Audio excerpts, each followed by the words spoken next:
শেষে মেলা উপভোগ করবেন। প্রত্যেকে মেলা দেখতে এবং অপরকে দেখাতে সহযোগিতা করবেন, যেন কোনো রকম বিশৃঙ্খলা সৃষ্টি না হয়। সকলে যেন সুখে শান্তিতে মেলার আনন্দ উপভোগ করে সুস্থভাবে বাড়ি যেতে পারেন, সেটা কামনা করছি। বিশ্বজিৎ কীর্তনিয়া আরেকজন ভক্ত, বিশ্বজিৎ কীর্তনিয়া আরেকজন ভক্ত বাবা ভোলানাথের পুজো দান করলেন 50 টাকা। দান যেন ঈশ্বর গ্রহণ করে তাকে শান্তি দেয়, তাকে সুখে রাখে। এই মধ্যে আরেকজন ভক্ত দুধিরাম কীর্তনিয়া বাড়ি মাঘপাড়া দিবসী দুধিরাম কীর্তনিয়া তিনি দান করলেন 100 টাকা।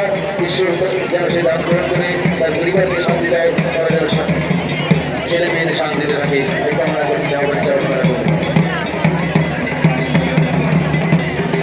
যে সমস্ত কন্যারা দিবাদিনী মহাদেবের দিবাদে দান করতে ইচ্ছুক, মেলা কমিটি অবশ্যই কিছু দান করবেন।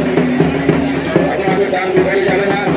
তারপরে যারা মেলা কমিটি কর্তৃক আয়োজিত অনুষ্ঠান এবং যারা ভোলানাথের পূজায় এবং দশের কল্যাণার্থে নিজের কল্যাণার্থে সকলেই যে যা পারবেন মুক্ত হস্তে আমাদেরকে দান করবেন।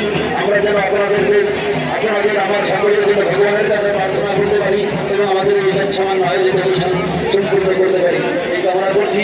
তাহলে আপনারা নিজ নিজ